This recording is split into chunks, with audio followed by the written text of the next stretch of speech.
everybody. Welcome to another episode of Investing with Cat and Pat.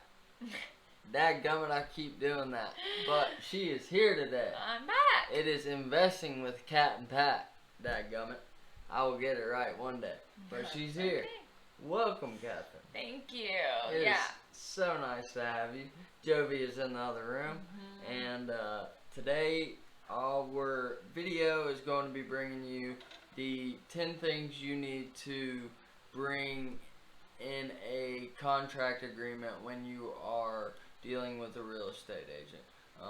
There's 10 things, 10 clauses that you need to make sure that are in your deal to protect yourself and to protect your business. These are just things. This has to be like this. There's no way around it. So the first thing is, number one is the buyer name and the buyer address. So for me, Patrick Conley and my address, or if you're buying through an entity, Cat and Pat Flips LLC and the address for that. And then we skip on to your offer price. Number 2 is offer price. This is obviously whatever amount of money that you were going to be willing to offer to the seller for the property. That's pretty much it. I mean, you have to take into consideration some things, but we'll make videos later on those things about repairs and, kind of like wholesale fees. So that's number 2. A lot of the stuff the agent does that for you. When you're doing off-market deals, it's a little bit more of a concern. Yeah. Number 3 is funding. You are going to be working with investors, so you're going to be paying all cash. It's as simple as that. That's number 3. Funding, all cash. Boom, bam, done. That's it. And so to skip to number 4 now. Number 4 is proof of funds, and there are 2 different types of proof of funds. There is a soft proof of funds, which is basically, it's like just a letter from a company, like a lending company, that says they've partnered with you, and as long as the property passes whatever their guidelines are for inspection, that they are going to back whatever your offer price is. That's soft proof of funds.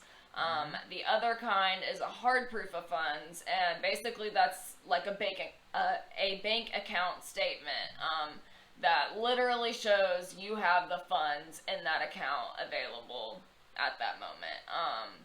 So that is number 4 for proof of funds that you need to have in there. Yep. And number 5 is you need in quotations as is, and then or in quotations free and clear. The seller free and clear. And free and clear, yeah, whatever. Sorry guys. Sorry. I'm still learning. No, you're good.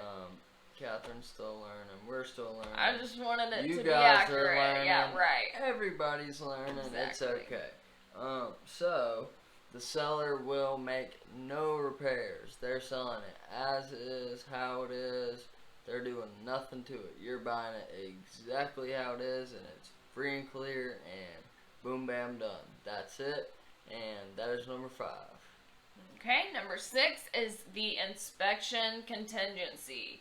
This is really important, just especially when you're starting out, and like if you're making a lot of offers, because you're going to want to put in there, you want a 10-day inspection contingency.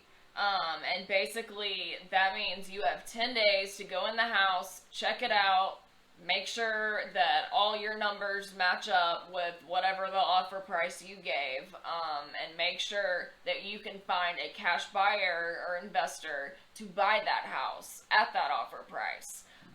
For more than your offer or price. For more than your offer price. So right. you make money.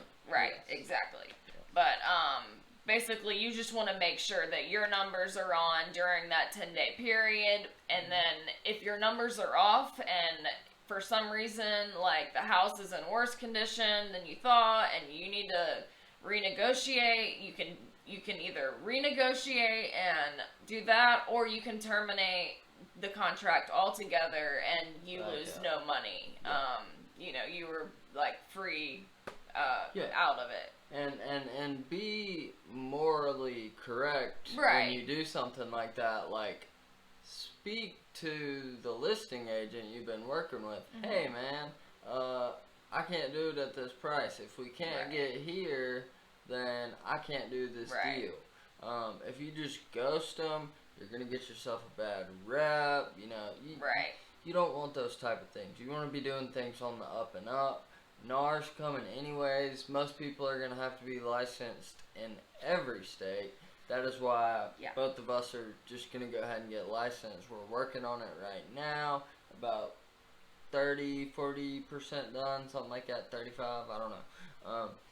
So I get on these rants and I go. But that's all right. You're on to number 7. Number 7, Earnest Money. Yes. What is earnest money?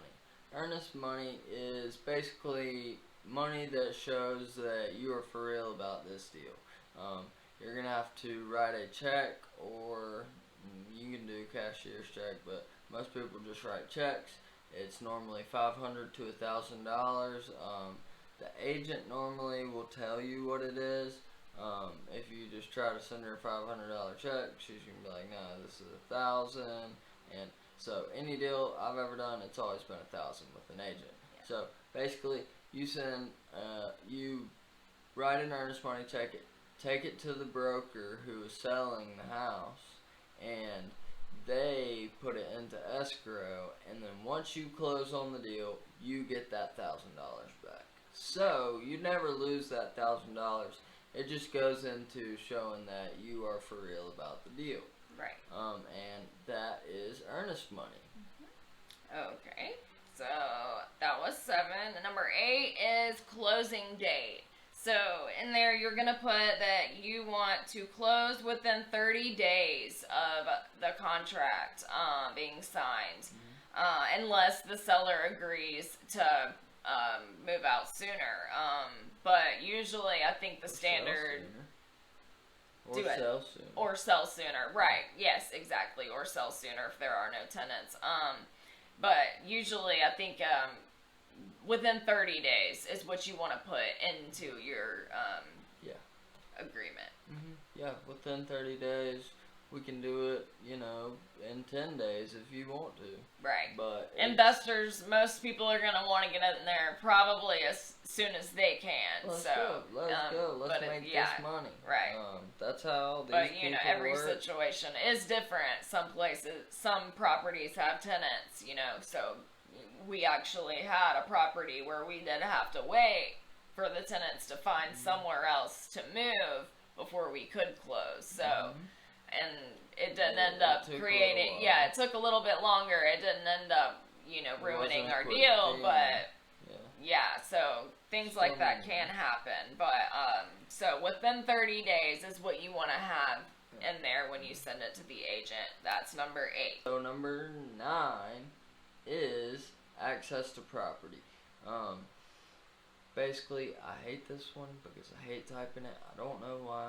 But what it is in quotations, seller is required to give unrestricted access to the buyer via contract or lockbox, in quotations. Or, in quotations, seller is to give unrestricted access to the property via 24-hour head notice.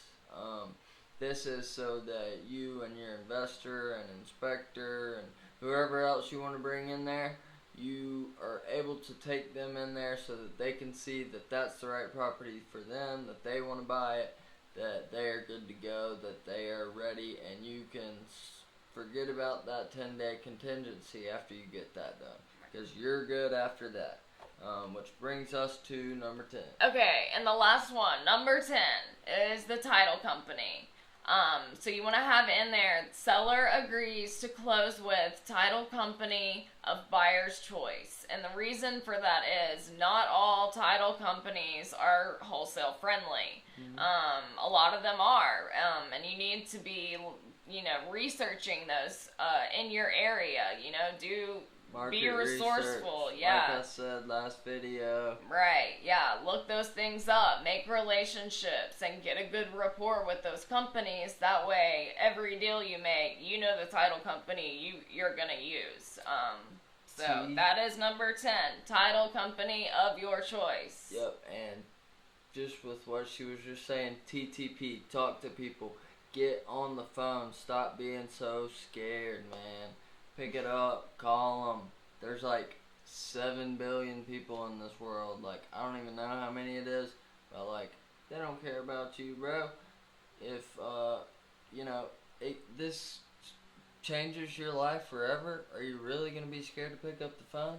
No, and I know he's talked about it came naturally to him. It did not for me, and this isn't comfortable for me, but I'm doing it because I know that if I'm consistent with it, it's gonna produce results. Like, that has been proven through so many other people. So I'm gonna keep trying my best. Bear with me. I'm here today. Jovi did not come in. Go team. Just a second. However many minutes this video's been, Jovi's been right over there. Yeah, she did so good. 3 years old. So, thank you guys. Tune in tomorrow. Hey, we love you. Comment, like, subscribe, all that fun stuff. Turn on the bell notifications. Woo woo! Peace out. Peace out. Cat and Pat flips, baby. Investing with Cat and Pat. Cat and Pat.